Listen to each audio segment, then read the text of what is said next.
Good afternoon on today's Angry Alien Bulletin. According to a retired U.S. Navy Rear Admiral, this grainy footage taken by the USS Omaha's surveillance equipment confirms the existence of underwater UFOs, or USOs as they are described.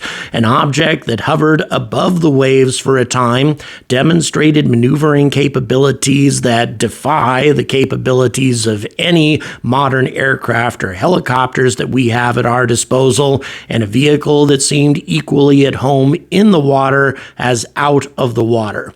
And according to this Rear Admiral, there are at least as many strange things going on beneath our oceans as there are happening in our skies. All of this and more coming at you on the Angry Astronaut right now. Good afternoon, and once again, welcome to this, the final episode of our so-called Alien Week. Yeah, it actually bled a little bit over to about 8 days rather than a week, but we had a couple of non-alien topics, so wanted to wrap this up with this particular topic that I find to be particularly interesting. But before we get on to this final topic, I would also like to mention that there's going to be a bit of a change in my scheduling on this channel and the content. Now, nobody worry, I'm not going exclusively to UFO content or anything like that, but I have a channel manager at YouTube, very nice young lady in Costa Rica actually, who has advised me that releasing content on a set schedule might actually get the algorithm to promote my content a little bit more aggressively. I have no idea if this is going to work, but from here on out, I'm going to be releasing content, well, at least until I know whether or not it works, on Monday, Wednesday, Friday, and Sunday. So 4 releases per week, and at least one of every 4 is going to be a UFO alien type video. The rest will be spaceflight, space science related. It is possible that there might be more than one UFO video depending on the circumstances or if there's some sort of exciting news out there, but at least one will be that type of topic every week. The reason for that is obvious. It's very, very popular. The viewers definitely want to see this. My last couple of UFO-related videos amassed more views than all of the spaceflight and space science related videos that I released this month combined. It's just very popular, and it's what people want to see, and frankly, I really like the topic as well. So that's how it's going to shake out from here on out. Expect to see releases reliably on Monday, Wednesday, Friday, and Sunday. Perhaps a little bulletin on Tuesday or Thursday if something very exciting crops up. Otherwise, that's how the schedule is going to proceed on this channel. Okay, that's enough of that. Now let's go ahead and talk about underwater UFOs. Now, this is something I haven't talked about a great deal on this channel, but nevertheless, it's something that really attracts a great deal of attention. Many UFO analysts, ufologists, whatever you want to call them, say that there's reason to believe that there's a great deal of UFO activity going on underneath the water, or USOs, if you want to call them that. And it's something that I didn't necessarily pay a great deal of attention to. I usually don't unless there is the testimony or the work of a respected individual outside of the UFO community that's involved in the investigation. And in this case, yeah, it's a very respected individual, a retired U.S. Navy Rear Admiral. Now, you don't achieve this kind of rank in the U.S. Navy by being crazy, by being a prankster, by engaging in fraudulent activity. I think that this individual is extremely credible, and he has brought up a couple of incidents that are fairly well known. Well, one of them is well known, the other not so much, that involved mass sightings of UFOs that apparently dipped beneath the waves, either at the end of the period of observation or during. UFOs that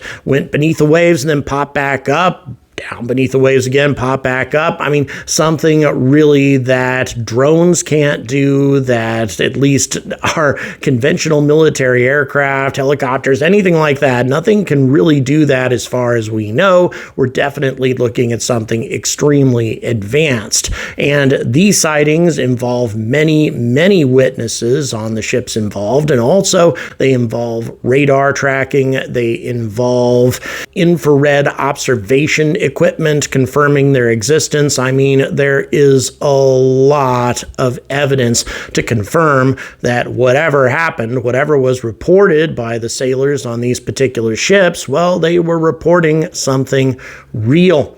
And this particular Rear Admiral recently released a paper that is linked in the description that goes into depth about the USOs and just how active they seem to be and what kind of threat they might present to the United States and its allies. Now, in the course of this video, I'm going to be quoting extensively from an article entitled "Beneath the Surface, We May Learn More About UAP by Looking in the Ocean" by Rear Admiral Tim Gallaudet. And I'm probably mispronouncing that, but it's worth noting that he is also a PhD and he did lots of work for NOAA. So we're talking about a scientist as well as an admiral. But let's go ahead and start off with his executive summary. Research and attention regarding UAP are almost entirely focused on their aerial occurrences. Yet, instances of UAP at sea, whether under the surface or traveling transmedium between the atmosphere and the ocean, are also known to occur. Perhaps the most widely publicized example was the Tic Tac UAP, described by Navy F-18 Super Hornet pilots as hovering above roiling ocean whitewater during a training exercise in 2004. The whitewater may have indicated a larger UAP below, or that the observed UAP had emerged from the sea, suggesting an unidentified submersible object, or USO. And more recently, a transmedium UAP was observed by U.S. Navy personnel on board the USS Omaha west of San Diego in 2019. We'll get to that particular incident a little bit later. But the most dramatic example of an apparent transmedium UAP, and you're watching that footage right now, is the video from Aguadilla, Puerto Rico, I'm probably mispronouncing that, captured by the thermal imaging system on a U.S. Customs and Border Protection DHC-8 aircraft in 2013. Detailed analysis of the data by the Scientific Coalition of UAP Studies, or SCU, reveals several potentially unexplainable aspects of this object. It was initially detected moving at a low level over a runway at Rafael Hernandez Airport, where its presence was so prominent that it delayed the departure of a commercial flight. Over 3 minutes, the object appears to fly at speeds between 40 and 120 miles per hour, enter and exit the Atlantic Ocean without any significant deceleration, reach a maximum underwater velocity of 95 miles per hour, and at one point split into two pairs before entering the water again. The SCU authors concluded that no known aircraft, naval vessel, projectile, or human-made technology possess these characteristics or capabilities. By the way, I've had possession of this particular clip from the U.S. Border Patrol for some time, and I never knew really what the incident was that surrounded it. It's very interesting to be reading about the details of this incident in this particular report. But let's go ahead and continue. Although there has been consistent reports of undersea UAP and legislative acknowledgement of them, the literature on this subject is sparse and unsystematic. But the underwater and transmedium UAP reported in the sources that are available are as diverse as their aerial counterparts, including luminous orbs, silver and gray disks, and triangular and cigar-shaped objects with various lighting configurations. large, lighted craft are often seen under the sea surface without ever emerging. They may appear solitary or as part of a group in formation sometimes, as with the Aguadilla case. Their movement seems to defy known physical laws. Once again, I don't feel that the movement of what we've been looking at necessarily defies physical laws. It just indicates an advanced technology, something that might be able to enter the ocean without experiencing any sort of deceleration. Well, if it had some sort of protective shield, protective sheath, allowing it to cut through the water like a knife through butter, as meteors can, for example, well, who knows? But I don't think they necessarily defy physical laws. I think that's always a very extreme statement to make. But that having been said, let's continue. Two contrasting examples are useful in conveying the types of potentially unexplainable phenomena that have been encountered at sea. One of these is a U.S.-Canadian joint mine-sweeping exercise off of Shelburne Harbor, Nova Scotia in 1960. Several Royal Canadian Navy divers were interviewed, and they apparently were participating in an exercise and claimed to have observed two disc-shaped craft on the seabed. Furthermore, the divers claimed that they not only saw the occupants of the two craft trying to repair one of them, but also recorded underwater footage of this extravehicular activity. It is only after the recent U.S. military UAP whistleblower testimony that this story seems credible. However, less exotic than this particular report is a 1952 incident when a U.S. Navy ship was exiting the Arabian Gulf through the Strait of Hormuz. While underway at night, they came upon a luminous area of the ocean 1,000 to 1,500 feet in width that simultaneously rotated and pulsated. According to the witnesses, the effect was weird and impressive in the extreme, with the vessel seeming to occupy the center of a huge pinwheel whose spokes consisted of phosphorescent luminance revolving rapidly about the vessel as a hub. However, subsequent research has shown that that phenomenon has a more down-to-earth explanation: bioluminescent organisms excited by near-surface turbulence. And apparently, the Admiral himself has seen first-hand knowledge of this exact same body of water at night. The geometric patterns of the luminous pinwheels take their form from turbulent vortices generated by tidal circulation in the Strait of Hormuz in particular. So what can be concluded from this relatively meager research on transmedium, UAP, and USOs? Well, the answer is made clear by understanding how little is known about the global ocean. Less than 25% of the seabed has been mapped to modern standards, while only 5% of the ocean's volume has been explored. Even though the ocean covers 71% of the Earth's surface, more is known about the surface of the Moon and Mars than that of our own planet's sea floor. Therefore, we should not be at all surprised that there could be a large number of previously unidentified or unobserved objects lurking beneath the surface of the ocean that occasionally get observed, but for the most part can carry out their activities unimpeded. So is there a reason to be concerned about all of this? Well, yes, absolutely. For example, our huge knowledge gap in ocean understanding and especially oceanic mapping has had some real-life consequences. In 2005, the USS San Francisco, a nuclear-powered fast-attack submarine, collided with an uncharted submarine mountain or seamount 420 miles southeast of Guam while traveling at a speed of approximately 27 knots at a depth of 525 feet. The collision was so severe that the forward ballast tanks ruptured, which nearly prevented the vessel from maintaining positive buoyancy and reaching the surface. And keep in mind, this vessel had a nuclear reactor, but fortunately there was no damage to the boat's reactor by a pure stroke of dumb luck. The USS Connecticut repeated this costly mistake in 2021 when she too collided with an uncharted seamount, also in the vicinity of Guam. Satellite telemetry and bathymetric mapping with survey ships indicate that there are more than 100,000 seamounts with heights of 1,000 meters or more. Despite their abundance, less than 1/10 of 1% of the seamounts in the world have been mapped and explored. But one threat that may be greater than the seamounts and the threat that they present to submarines is the worldwide network of undersea cables that provide the backbone of global communications and information transfer.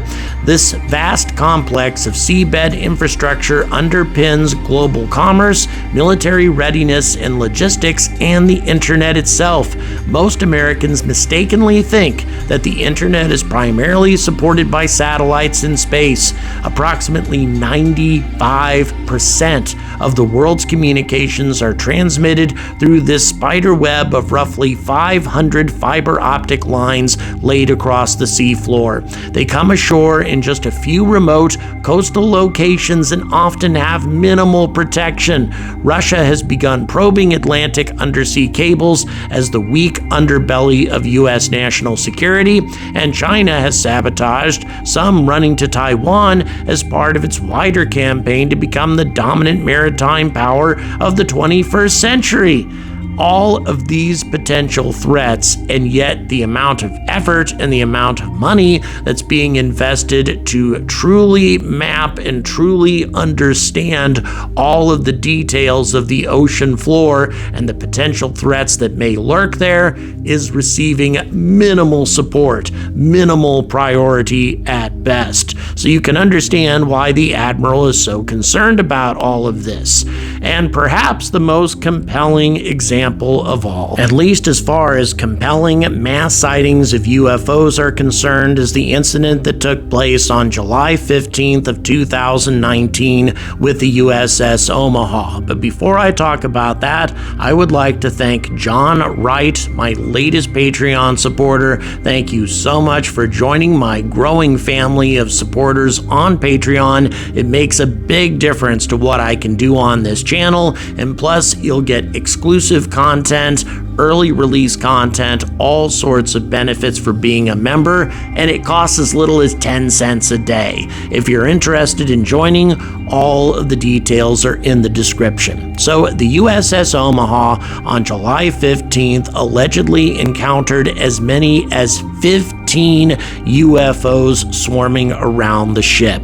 You had visual sightings to confirm this. They were tracked on radar, and also one of the objects, a spherical object that seems to correspond to what the vast majority of UFOs appear to be these days, well, that was picked up by the USS Omaha's targeting systems. So I'd like you to think about this for a moment.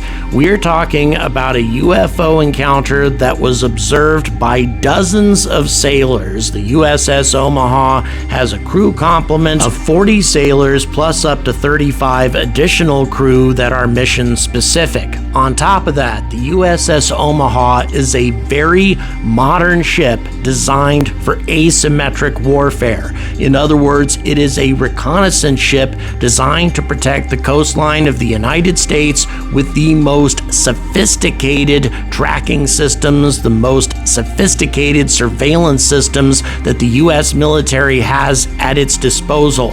And yet, in spite of having all this technology and all of these very skilled individuals manning this technology, none of them knew what they were encountering. They have no idea what these objects were. The Pentagon has confirmed that this was a UAP sighting with no current explanation. So somehow these vehicles confounded the best efforts of a ship that is specifically designed to track and identify any potential threat to the U.S. coastline. This ship and all of its equipment and all of its personnel were completely confounded. And if that isn't enough evidence for you to indicate that there is something very strange going on with the UAP phenomenon right now. If that isn't enough evidence for you to suggest that something at least needs to be investigated in regards to what's going on with all of this, then I think you're kind of in a state of denial. Thank you very much for watching. Please like, please subscribe, and once again, please consider supporting this channel on Patreon. All the details in the description. And until we have some answers to all of these very mysterious questions, I urge all of you to stay angry about space.